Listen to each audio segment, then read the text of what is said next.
صرف اس بات کا دکھ ہوتا ہے کہ میں سر اٹھا نہیں پاتا. جیسے ہی سر اٹھائیں گے یہ پھوڑی پھر سے خون رسنا شروع کر دیتی ہے. کینسر کی پھوڑی ہے, ہلا بھی نہیں پاتا.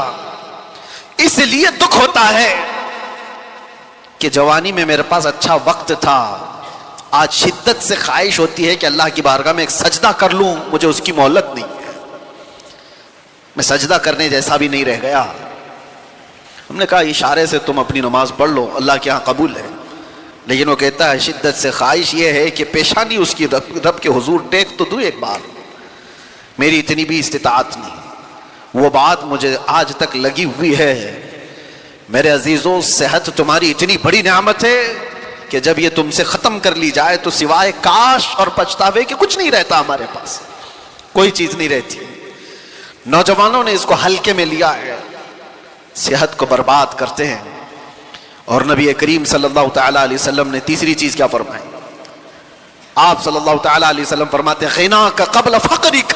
آج اللہ نے تمہیں تونگری دی ہے, مال و دولت عطا کیا ہے, تو محتاجی آنے سے پہلے اس مال کی غنیمت کو سمجھو. اس پہ عیاشی مت کرو, اس کو برباد مت کرو. ایسے محتاج ہو جاؤ گے کہ پھر ہم نے ایسے لوگوں کو بھی دیکھا ہے جن کے پاس تھیلے بھر بھر کر پیسے رکھنے کی داستانیں سنائی جاتی تھی, لیکن آج ان کی حالت یہ ہے کہ پڑوسیوں سے روٹی مانگ کر کھانا پڑتا ہے. یہ میں مبالغہ نہیں کر رہا ہوں, دیکھی ہوئی باتیں ہیں. کب تمہاری یہ تونگری, تمہارا یہ مال ضائع ہو جائے تمہیں اندازہ بھی نہیں. سال بھر میں کروڑ پتی روڑ پتی بن جاتے ہیں. تمہارے پاس اللہ تعالیٰ نے غنا عطا کیا ہے تو یہ عیاشی کے لیے نہیں, بربادی کے لیے نہیں ہے, فضول خرچی کے لیے نہیں ہے. اور میں آج ہی, جیسے کہ آج عرس نوری بھی ہے, حضور سیدنا ابو الحسین احمد شاہ نوری رحمۃ اللہ تعالی علیہ, حضور احسن العلماء رحمۃ اللہ تعالی علیہ کا ایک قول جو ان کے صاحبزادوں سے نقل ہے, فرماتے ہیں کہ آپ فرماتے تھے جو بندہ مال آنے کے بعد نہیں ڈگمگایا وہ اللہ کا محبوب ہے. اور ایسا بہت کم ہوتا ہے, ایسا بہت کم ہوتا ہے. تلوار سے جو ڈرایا جاتا ہے, مثال کے طور پر میں آج یہ بات بہت سارے لوگوں سے کہتا ہوں, آزمائش دو طرح کی ہوتی ہے. ہمیں ڈرا کر کے کوئی یہ کہے دین چھوڑ دے, ہم تو نہیں ڈرنے والے, کیا کر لے گا, تلوار گردن پہ رکھتا ہے, پھانسی پر لٹکاتا ہے, سب کے لیے تیار ہے. یہ پراؤڈ فیل ہوتا ہے. آپ بھی اس چیز کا احساس رکھتے ہوں گے, میں ہر تکلیف کو گوارا کر لوں گا. اور ہم نے ایسے بچوں کو دیکھا بھی ہے, قید کی حالت میں بھی دیکھا ہے, جنہوں نے بہت سختیاں برداشت کی لیکن ٹس سے مس نہیں ہوئے. اس زمانے کی بات, ایک آزمائش یہ ہے کہ ظالم تمہیں تلوار دکھا کر, چاقو دکھا کر, پھانسی کا پھندا دکھا کر کے ڈرائے اور تم یہ کہو کہ نہیں, میں اپنے دین سے بالکل روگردانی نہیں کر سکتا, میں اپنے نبی پاک سے تھوڑی دیر کے لیے بھی غداری یا بے وفائی نہیں کر سکتا. ہو سکتا ہے آپ سب کا ایمان ایسا ہو, لیکن دوسرا ایک امتحان ہے, وہ اس سے ڈینجر ہے. دنیا تلوار دکھا کر کے جو امتحان لیتی ہے وہ چھوٹا امتحان ہے. مال اور حسن دکھا کر کے جب امتحان لیا جاتا ہے تو اچھے اچھے تقوی والے بھی بھسم ہو جاتے ہیں. وہ کب نکل گئے پتہ ہی نہیں چلتا.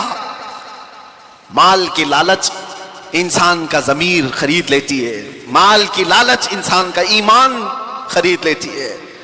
اس لیے میرے عزیزو, یہ ہلکی بات نہیں ہے. تمہیں اللہ تبارک و تعالیٰ نے غنا دیا ہے, مال دیا ہے, تو بربادی کے لیے نہیں, اس کی قدر کرو. ایک ایک چیز. اور ایک حدیث ہے, اللہ کے نبی صلی اللہ تعالی علیہ وسلم فرماتے ہیں 4 چیزیں ایسی ہیں جب تک انسان قیامت کے دن ان 4 کا جواب نہیں دے گا اسے قدم بھی ہٹانے کی اجازت نہیں ہوگی. لا تزول قدما عبده حتى يسأل عن 4.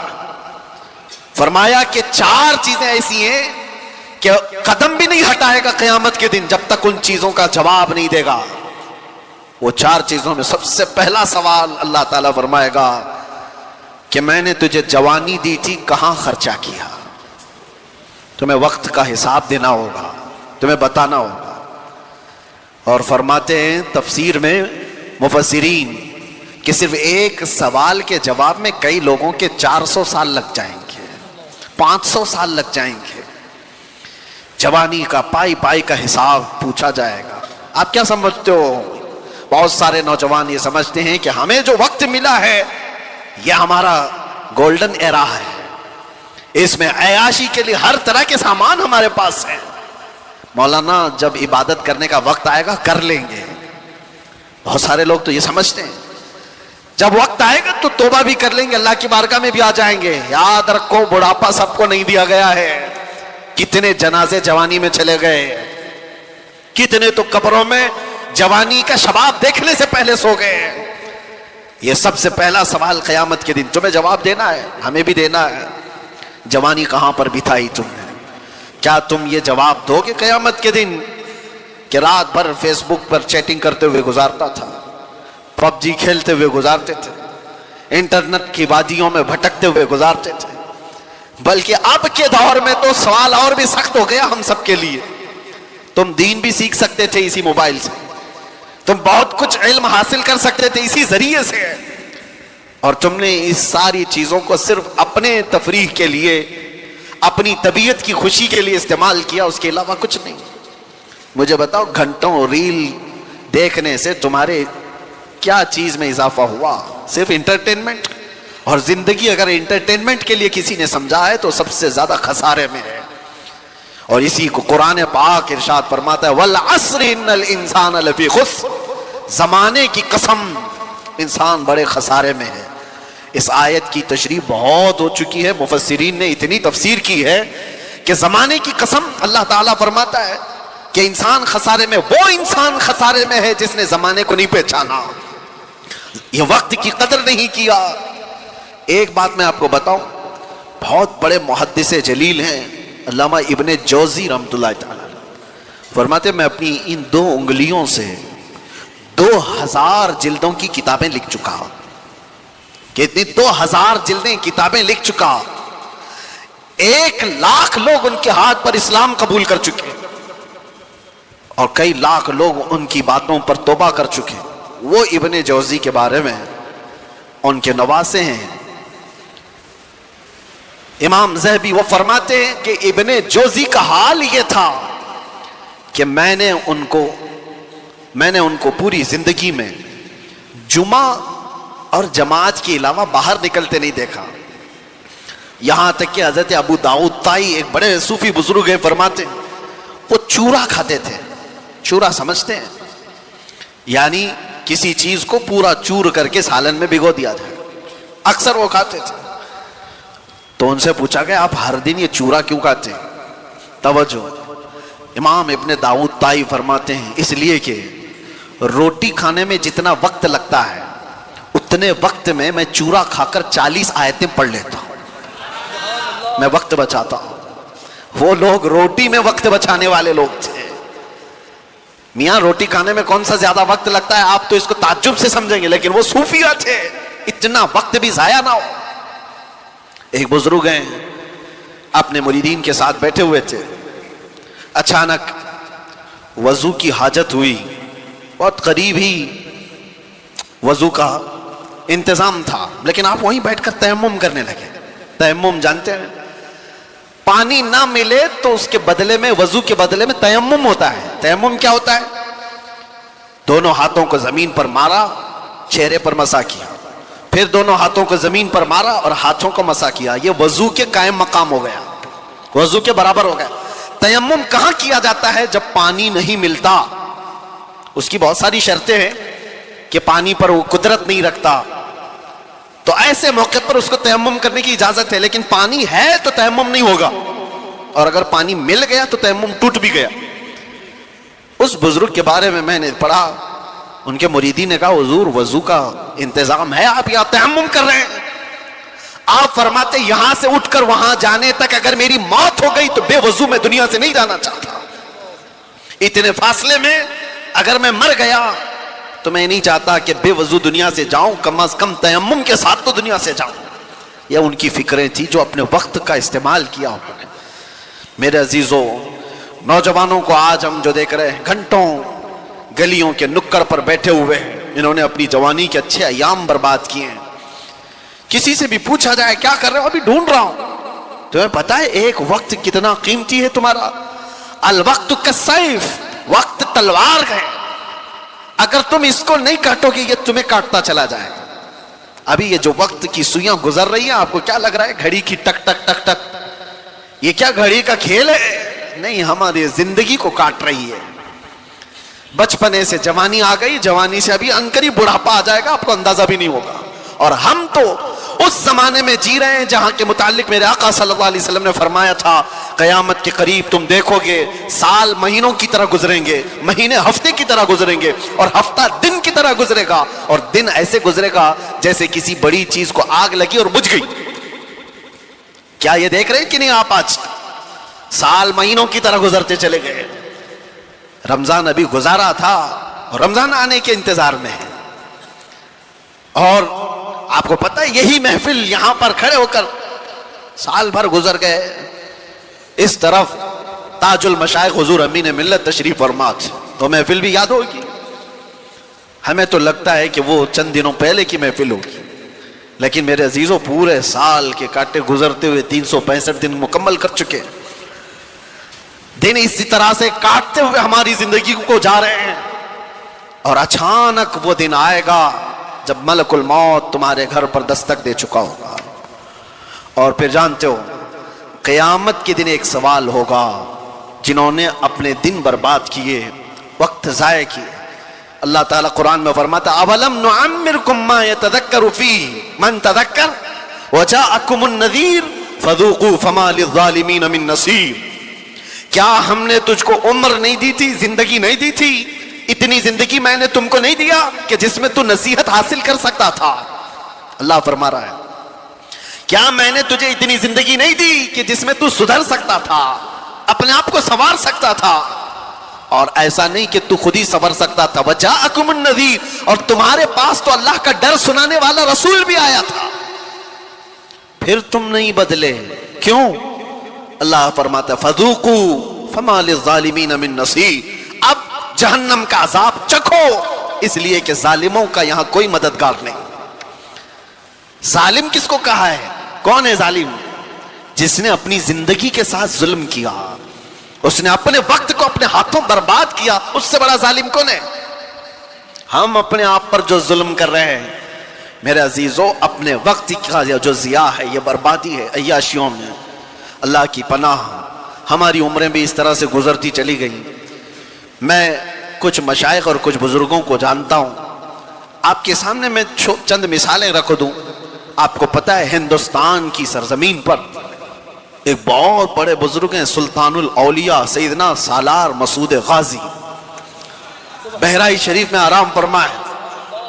بڑا مقام ہے آپ کا، سرکار غریب نواز سے بھی پہلے کے ہیں. اور مشائخ نے تو یہ کہا ہے کہ ہندوستان کی ولایت ان کے آستانے سے ہو کر چلتی ہے.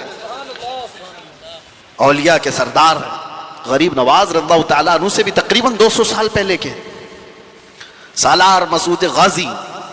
یہ بات ان کی میں کیوں کہہ رہا ہوں؟ اتنا بڑا مقام اولیاء کی جماعت میں آپ نے حاصل کر لیا، لیکن جانتے ہو آپ سالار مسعود غازی کی عمر انتقال کے وقت 19 برس کی تھی. وہ صرف 19 سال کے تھے. 19 سال کے نوجوان کو سلطان الاولیاء کا لقب ملا. زندگی کیسی گزاری! 19 سال میں تو جوان یہاں ابھی ایسے لگتے جیسے ابھی دودھ چھوڑا ہوا ہے، جسے کچھ خبر نہیں. اور آپ کو پتا ہے ہندوستان کی سرزمین پر سب سے پہلا لشکر لے کر آنے والا محمد بن قاسم کس لیے آیا تھا؟ 10,000 کا لشکر لے کر صرف اسلامی بہنوں کی عزت بچانے کے لیے آیا تھا. راجہ طاہر سنگھ ایک ظالم بادشاہ تھا، اس کے گنڈوں نے کچھ عورتوں کو قبضہ میں لیا اور ان کا مال لوٹ لیا تھا. ان عورتوں نے آواز لگائی تھی کہ ہے کوئی ہمارا بھائی جو ہماری مدد کرے ہندوستان سے. تو اس وقت کچھ عرب کے تاجر یہاں پر تجارت کے لیے آئے تھے. انہوں نے یہ معاملہ دیکھا تو واپس جا کر اس وقت گورنر جو اس وقت تھا حجاج بن یوسف، اس کے زمانے میں وہ لوگ واقعہ سنا رہے تھے. تو اسی واقعہ سنانے کے دوران دربار میں یہ نوجوان محمد بن قاسم جو بھتیجا ہے گورنر کا گزر رہا تھا. سن کر اسے بڑا شاق ہوا پھر اپنے چچا سے کہا چچا جان مجھے اجازت دے میں ہندوستان جاتا ہوں. کہا تجھے دیکھا ہندوستان تقریباً 4000 کلومیٹر دور ہند کی وادیاں دیکھا نہیں؟ اس نے کہا اللہ کی مدد آئے گی میں لشکر لے کر جاؤں گا. اور وہ آیا بھی. اور اس کے بعد راجہ دائر سنگھ کو اس نے مخاطب کر کے کہا تھا محمد عربی کے شیر ہیں ہم اور ہم مقابلے کے لیے آئے ہیں. اس کے بعد 3 دن کی لڑائی کے بعد گنڈے بھی راجہ بھی سب تتر بتر ہو گئے. اس محمد بن قاسم نے پہلی بار پرچم اسلام لہرایا تھا.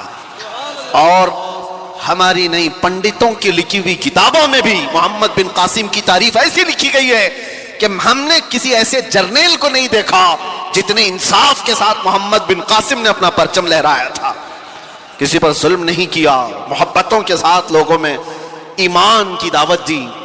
سوچئے آپ محمد بن قاسم جو اپنی بہنوں کی عزت کے لیے, اس کے سگی بہنیں کیا ہیں تو دور, اتنے دیش دور رہنے والی پیڑتائیں مظلومائیں, ان کی مدد کے لیے وہ وہاں سے چل کر آیا, جنگ بھی کیا, بہنوں کو آزاد بھی کرایا اور ساتھ ہی ایمان کی دولت بھی تقسیم کیا لوگوں میں. لیکن اس کا انتقال ہوا تھا محمد بن قاسم کا 21 سال کی عمر تھی. ذرا اپنے گریبان میں جھانک کر دیکھو, 21 سے گزرے ہوئے بھی ہم بہت ہیں. 21 سال کی جوانی میں جو اتنا بڑا قدم اٹھا کر آیا ہو, اس کے پاس وقت کی قدر و قیمت تھی.